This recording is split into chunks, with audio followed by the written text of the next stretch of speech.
Good evening and welcome to the Mueller Time podcast. I hope all of you are doing well. I wish all of you could see me right now. I created a little new studio space, and it's I think in radio or anything, it's better to leave it up to your imagination. But let's just say I'm 6'1" and I'm tightly cramped in this area I've carved out for myself in the studio. The purpose of which is to eliminate more background noise and things, but it really is comical. It's like a clown car. So next time, maybe I'll take some photos and get it up there for all of you guys. As always, I'd like to thank our Patreons. And if you do want to support the show, we are on the Patreon site, Patreon.com/MuellerTime. And I've even created a $1 tier just to get people involved. So if you're interested, you can go up there and support us. So as you can probably already tell, I am alone tonight, and that's what I want to talk about first. I want to talk about the concept of fear, because last week I did the show for the first time. I did it alone, and it was something I was thinking about doing for a while, and the more I put it off, the harder it got, till eventually it was almost like I couldn't do it. So finally I just kind of bit the bullet and I did it. And I really appreciate all the messages I got from all you guys that you liked it. They really meant a lot to me. Of course, we're still going to have guests coming in all the time, but it's sort of like reminding me when I learned how to ride a bike back when. And one day I just did it. I just took it out in the backyard, and it just, you just learn how to do it. So that meant a lot to me that you sent me all those messages, and just wanted to thank you guys again for all that. The reason I brought that up was, when I was thinking about the concept of fear, I related it to sort of what's going on in this country right now. We're being ruled by a radical Republican Party. Well, I don't want to say we're being ruled, because they may have the White House, but we are going to triumph in the end. And we, the majority of us don't support them. That's just a fact. But it made me think about all the Republicans have right now, which is fear, right? They don't have any ideas. They don't have any... That's all they have. Actually, since I was a kid, the whole thing that their party's based on is vote for me or you die. Like if it wasn't so serious, it would be comical. That's the whole thing. Vote for me, you die. The Willie Horton ad, right? Back when. Vote for me or you die. So it made me think of when I did this show by myself that, I finally got over my fear of doing something. And I think together we're definitely going to get over this administration, because that's all they have. And like, Franklin Roosevelt said it best, right? The only thing we have to fear is fear itself. In case you guys forgot, today is about day 30 or so of the national emergency. Now, the reason you forgot about it is because it's not a real fucking emergency, right? It's fake. And that's why, for some of you guys who watch my videos, I go up out on the balcony with my sunglasses on and check in with you guys, because it's funny. It's not a real emergency. I mean, it's not funny what Trump is doing, and none of that border wall and the things he's doing down there are funny.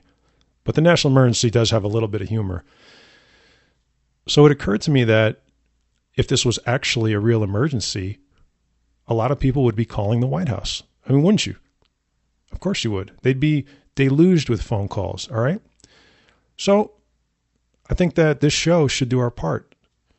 So if anyone is really concerned about the national emergency, why don't you go and you can give the White House a call at 202-456-1111. Now, that's the real number.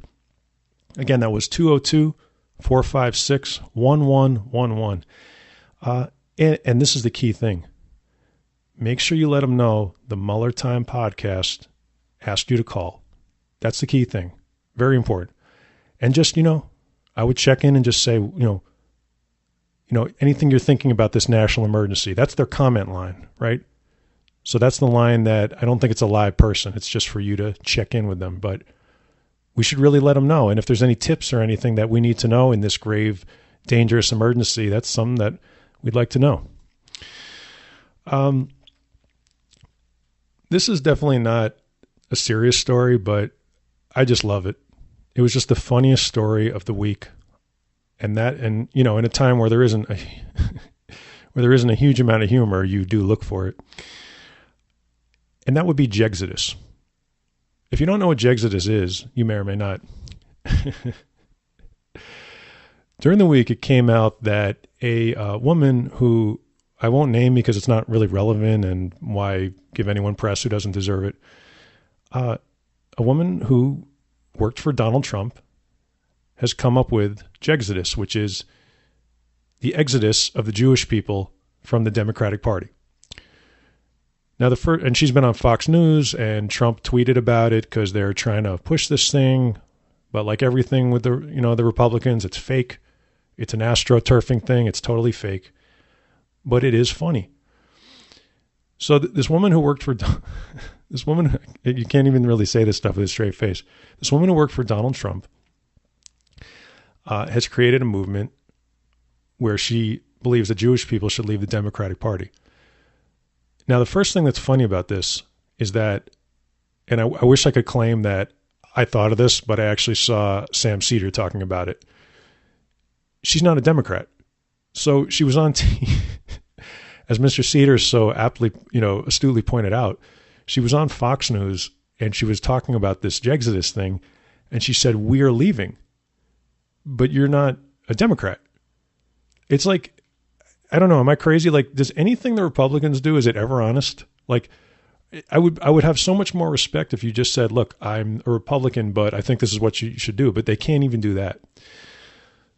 So I guess the idea is, for all this time, the Democrats have, 70 to 80% of Jewish people, of which I am a member of that group, vote Democrat, and they always have. And there's a lot of reasons for that, but I would say that the chief reason is, there's a lot of reasons, but generally Jewish people side with the disenfranchised and the people who need help, even as we rise in power in America, and we have, from much more humble means, we keep that and we identify with it. So for some reason, they think that they can bring us over to the Republican side, which is, it's legitimately hilarious. This is the Republicans are the party of Charlottesville, the party of both sides, of white supremacy, which I'll be talking about a little later. So the idea that Jewish people would go over, in mass is hilarious.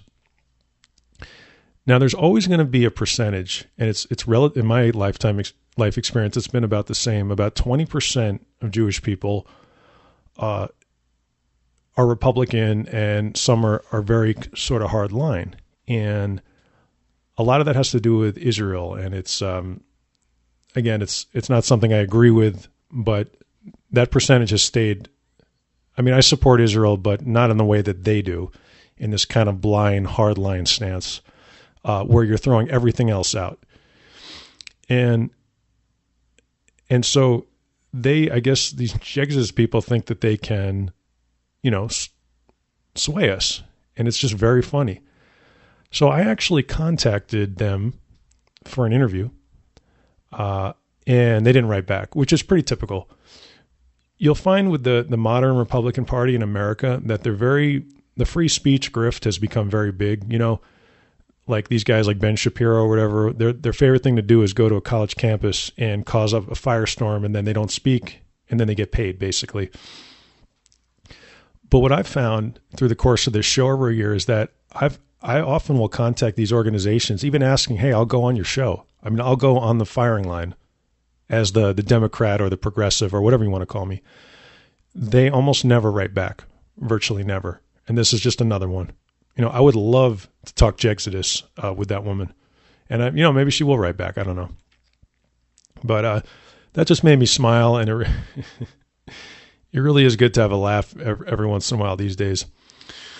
Even that name. And you can tell, too, it's total astroturfing. What'll come out if this is more than a one-day story is that there'll be money behind it, and it'll be the same people, the Koch brothers and whoever. And it is just comical. Jewish people tend to be pretty educated, and because of our history of things that have happened, I would say fairly savvy towards somebody who's doesn't have good intentions for you. So, it's not going to fool anybody, but it is good comedy. Beto O'Rourke, in really one of my favorite stories of the week, has announced that he is running for president. By the way, my legs are getting cramped here. This is like, I might have to stand up or something. This is like being on an airplane or something. Actually, yeah, I'm going to stretch out here for a sec. Just bear with me. Okay, that's much better. Beto O'Rourke has announced that he is running for president. So here's my feeling on Beto. Overall, I think this is the best. I think this field is the best that I've ever seen for a Democratic primary. And I think that, and I like a lot of people, so I'm not like endorsing anybody, but I truly think that this guy could go all the way. He just has that thing that just grabs people. And they're already attacking him, which is typical. That's what's going to happen. Everything from, a lightweight to, I mean, I'm telling you, if this guy can't win, nobody can. Because what he did in Texas is incredible. He almost beat Ted Cruz. It's like, when I hear people talking about him as a lightweight, look, I went through and read his policy positions, and it's no more lightweight than anyone else. His website lays out, what he believes. Other than healthcare, which I think he could be a little stronger on, he is in favor of universal healthcare. He hasn't quite gone to Medicare for all, but that's okay. We're, I'll take what I can get, and what I see is, very much what I like.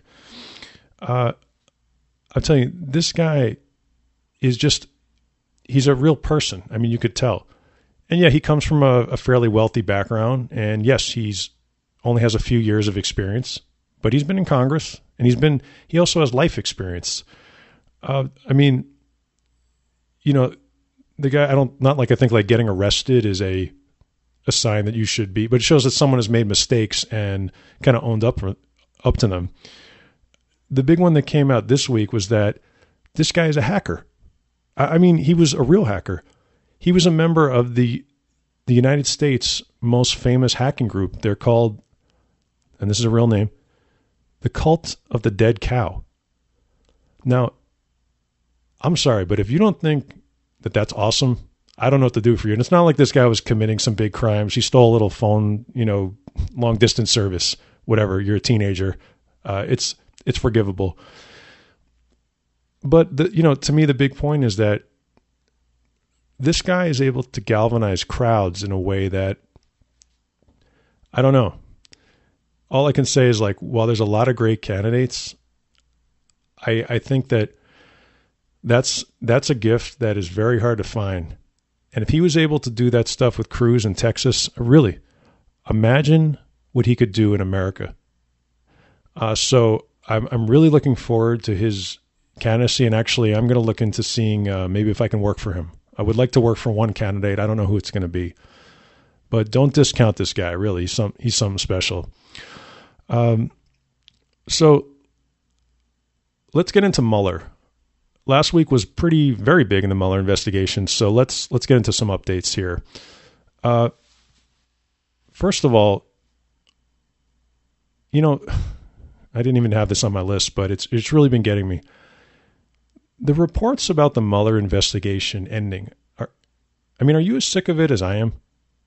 And it really speaks to a larger issue about the media and about trustworthiness. We're living in a time where, and don't get me wrong, I think reporters are the heroes that are really saving the day and all the work that they're doing. But you have to stop reporting that you know what's going on in the investigation. And if you do make a mistake, you have to explain it to those of us who are citizens, who are regular people. You report these things, and then like Ken Delanian, I like the guy. But the guy, every time he's on TV, it looks like he's about to fall over with some scoop, some excitement, which is great. It's good to love your job. Or maybe it's too much coffee. I don't know. But then you say it's about to end, and then a month later, you just go on like nothing happened. It's like walking into a room and saying, you guys aren't going to believe this, and then just like going and eating some chips or something. Like, there has to be accountability. And none of the jobs that all of us do in our careers, we're not allowed to act like that. If we do something erroneous, we're held accountable most of the time. So I wish they would just, look, if you don't know what's going to happen, then just don't say it. And if you do make a mistake or your sources are wrong, it'd be nice to not pretend like nothing happened. So that said, the Mueller investigation is funded through September. So you take that what you will. I don't know what's going to happen. I don't know how long it's going to go. But to me, that's a good sign. The House voted 420-0 to release the report, the Mueller report. I don't think there's anything, I mean, it doesn't get much more supportive than that. It's clear that they know that the majority of people want to read the report. So even the Republicans voted for it. In the Senate, of course, Lindsey Graham blocked it because, I don't know. There's a lot of theories on that. But the Senate is clearly the less democratic institution, not something that I think I realized till this whole Trump debacle. So I guess they didn't vote on it. But rest assured, we're going to see the report. I mean, it's going to happen. Everybody knows that. And if they try to do anything funny with William Barr and all that, that report is going to hit the desk of every newspaper in the country. You and I both know it because Mueller's a patriot. And I mean this in a positive way. He's also a political figure. Remember, he was the head of the FBI. And he understands in the big picture what this means and how dangerous Trump is. Let me also tell you a quick story about Mueller that, because, it's like you don't hear anything about the guy. And until recently, I hadn't even heard his voice till a couple months ago. So it kind of becomes like this, like a godlike figure. But I read a story that this was a long time ago. He ran into a guy he knew who had just taken a job working for a senator named Don Young in Alaska. Or a congressman. I'm not sure. I think it's a senator. And the guy told him, he was kind of proud. He told him, hey, Bob, I just got this job working for Don Young. And Mueller looked at him and he said, why would you work for that guy? He's a crook. So this is a guy who really despises political corruption and isn't afraid to kind of speak up even to a friend and to say, why would you work for a crook? So we're going to find out what happened here. And he understands, this is the last case. You ain't going to top this. You know what I mean? Paul Manafort, of course, was sentenced. He's got about 8 years now. And I'm sure there's other things that can be charged. But right now he's looking at 8 years by Amy Berman Jackson, who's the good judge, not the Trump-supporting judge, whose name is already fading into the back of my head. So she was very clear and gave him almost the max of what he could have got. And now we'll find out how Mr. Manafort is going to play all this. I mean, he's got to serve his time. Will he be pardoned? And then, of course, he has state charges that are being prepared. And there's things going on with the New York State Attorney General and the Southern District there. Roger Stone's trial is set for November. That should be interesting. He continues to violate the gag order. Again, So I did get some nice emails from you guys explaining, some of you who are lawyers, about why you think Judge Jackson has been professional but not too hard. I still don't get why he's not behind bars right now. And again, even just within the last 2 days, the gag order has still been violated. I didn't even know he had a daughter, but he does. And she was tweeting stuff that I'm sure is coming from him, because that's what these people do. It's like a tentacle, because it sounded like him, but it was coming from her account. That violates the gag order. So, I don't know. The guy also apparently wrote a book, and that also violates the gag order. So, it's endless with this guy. You just wonder when there's going to be any kind of, a consequence. Mike Flynn is cooperating. It is kind of comical with Mike Flynn, because out of all the figures in this debacle, Flynn is the one who, if you're online a lot, like I am, he has the most support of really a lot of the Trump nuts. If you're on Twitter, you may have noticed that Many of these people have 3 stars after their name. That's for Flynn. That's a support of Flynn, which is hilarious because Flynn is the original flipper.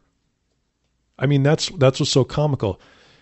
I read that Flynn flipped within like 5 seconds of the FBI agents knocking on his door. I mean, they even go out of their way in a lot of the books about this investigation to say how helpful he was.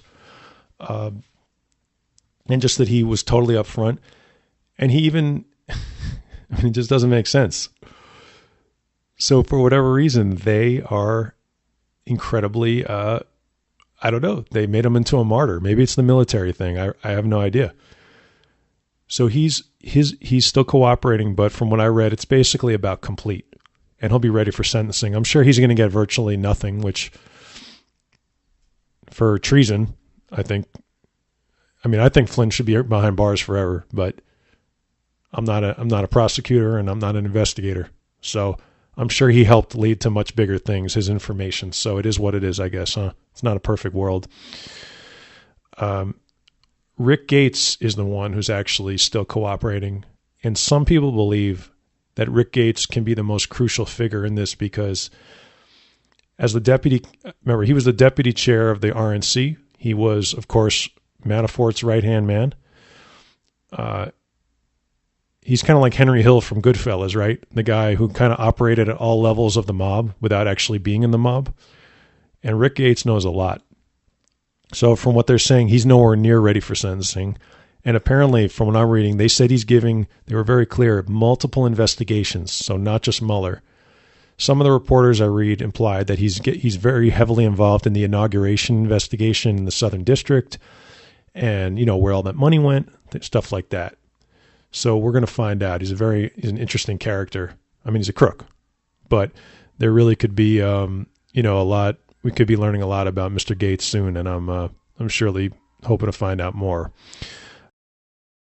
In one more sort of thing that just broke, actually right before I did this show, a Czech investigative journalist who I was not familiar with till now. His name is Andrej, I think Kundry, but this was reported sort of or restated by both Natasha Bertrand and Scott Stedman, two of the best sort of Mueller reporters, so you know that it's legit. We learned that basically the FSB had a secret operation in the Czech Republic involving IT firms. They used IT firms as a front for hacking firms, and Czech counterintelligence. It was extremely extensive.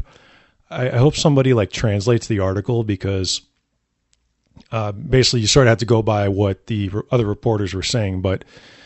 Basically, they had an extensive hacking operation going till 2018. It didn't say when it started, but Czech counterintelligence shut it down. So, of course, the reporters made the point to explain that, remember, that's where Michael Cohen, according to the Steele dossier, was said to have gone to pay the hackers who helped Trump win the election, right?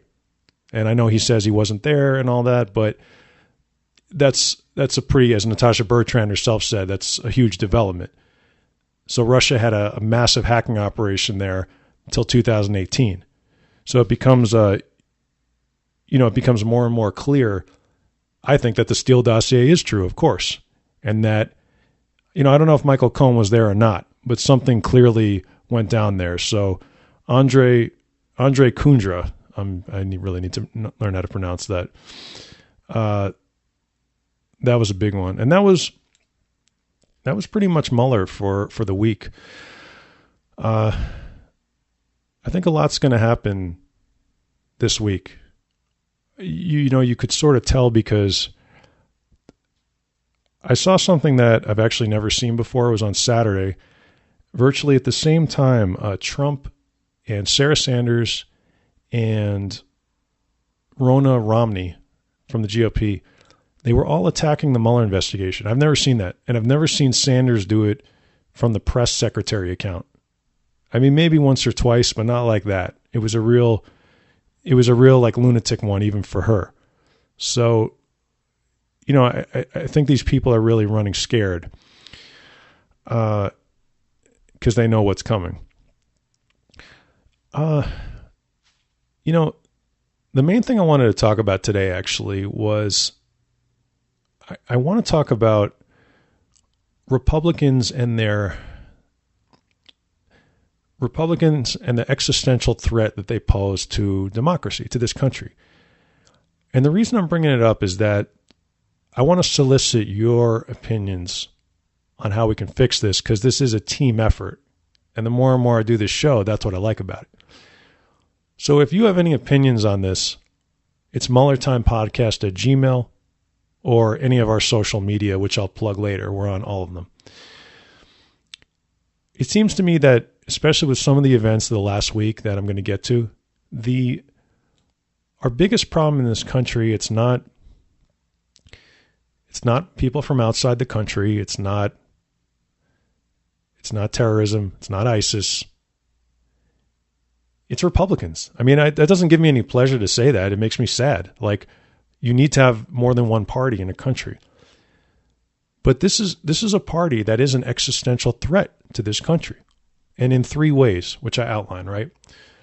The first one is white supremacy. They've embraced it.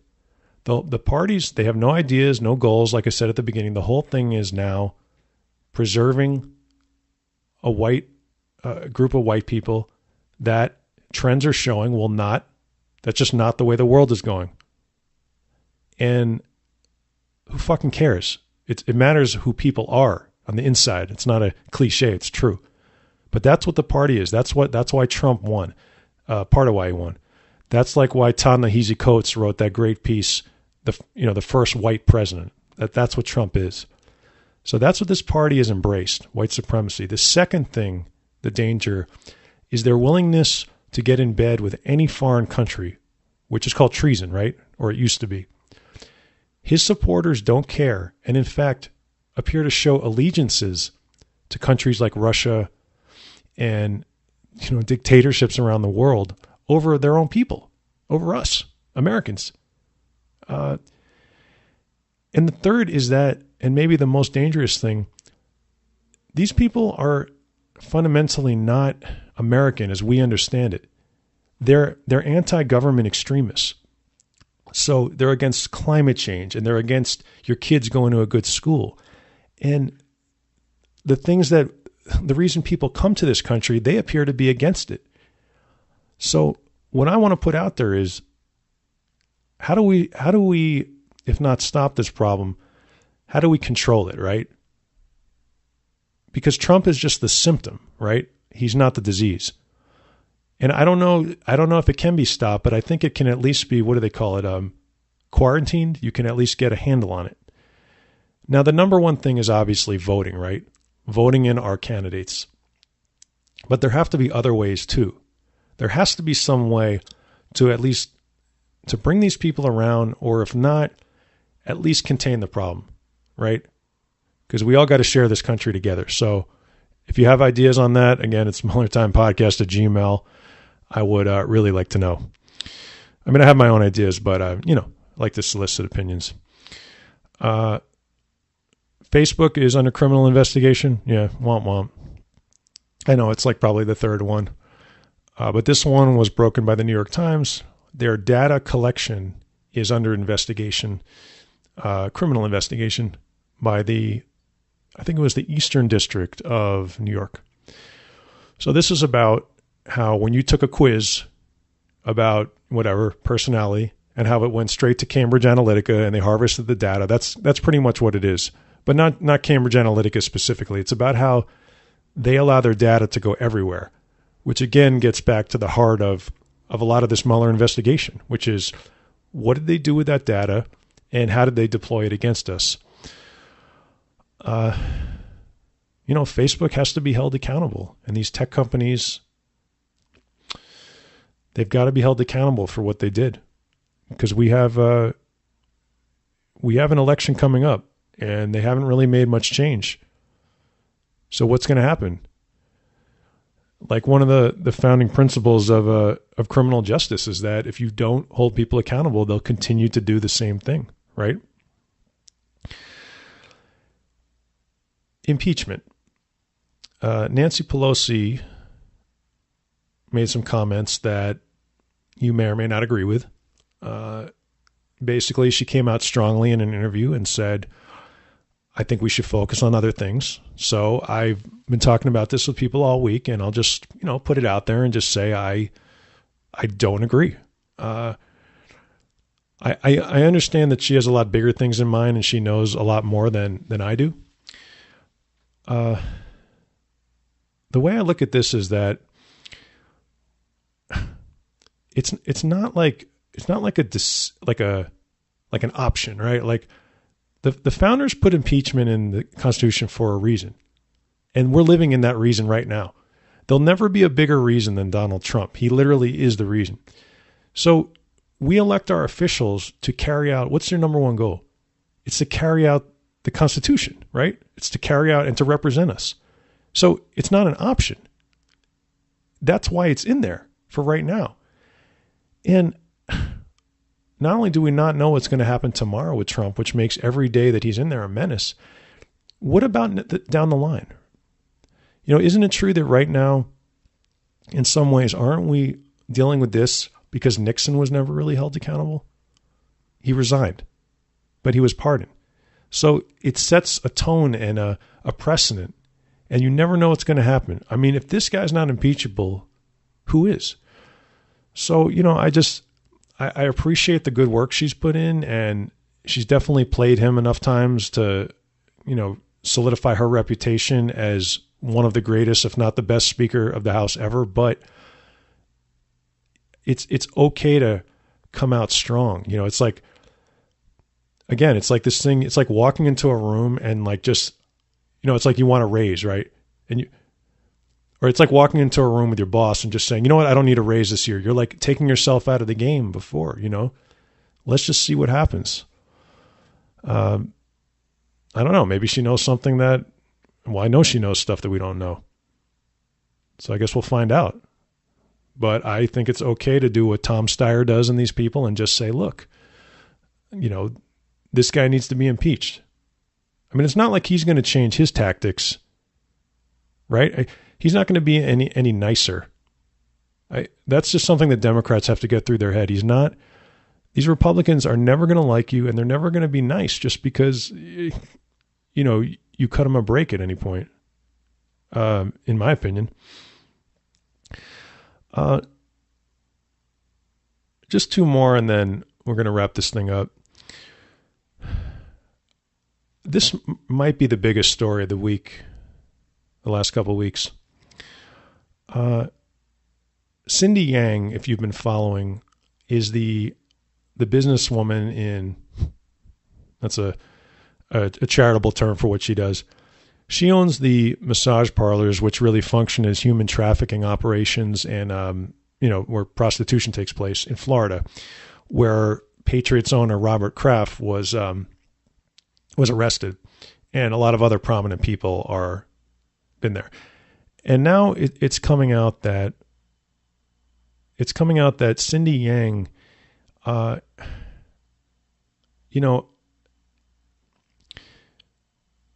look, she's basically a Chinese intelligence agent. The stories are coming out and they're breaking faster every day. So it came out that basically, at first it was just, okay, you're buying influence, and that's bad enough. But now we know that Cindy Yang is a member of a group, they're called the United Front. The United Front is a function or like an arm of the Chinese government, the Communist Party. And they're in like all these countries all over the world. It's like to foster, on the surface, it's to foster diplomacy and, make connections, that kind of thing, diplomacy. But really what it is, if you read into it, is it's a type of intelligence gathering. And she works for them. So this is a person who never had any interest in politics, but all of a sudden, like in all these stories that we're reading from across the country and different countries, China, Russia, Saudi Arabia, all these people who are in our country all of a sudden just decided that they were getting involved in politics and throwing huge amounts of money. And if you've seen the pictures of Cindy Yang, she's in photos with it's unbelievable. From Trump down to the lowest of the low Fox, Dan Bonjoino commentator, like everybody. She had access to all levels of the party, and she even had a website where she openly sold access. It was a consulting business. So I guess my question is, who else has been doing this? And how many people have Trump in their pocket? And what are the countries we don't know about? All we hear about is Russia. Now we have Cindy Yang. What's next? Was anyone... It's like they say on The Wire, right? Like Clay Davis says, if you're a fan, I'll take any motherfucker's money if he's giving it away. That's sort of what happened here, right? It was really a combination of things going on at the same time. Just one more thing on a personal note. The podcast needs a little help with an intellectual property issue. So if any of you do that, practice that kind of law, or know someone who does, we'd greatly appreciate your help. It's at MuellerTimePodcast@gmail. Otherwise, I think this is going to be an eventful week. So I am going to wrap things up here. You can follow us on Twitter at MuellerTimePod, Facebook, Mueller Time Podcast, Instagram is Mueller Time Podcast. My personal account is Eric LeVay. As always, patreon.com if you want to support the show. And if you have any ideas or anything you think that we should talk about, you can always email me. I really do want to hear, because I do want to build something with this. That's my goal. And I think we can do that together. And it's much more interesting when you build something together rather than alone. That's boring. So otherwise, as always, it has been a pleasure. And, one more thing. Yeah. I'm toying with some different kinds of formats. I don't know if a daily show is possible, because that's, I don't know. But maybe 2 shows a week, or one solo and one group, or maybe the interview show, like one solo show and interview. I don't know. If there's something you want to hear, or any ideas that you have, or people you'd like to think you want me to interview, let's do it. Otherwise, as always, we'll catch you next week.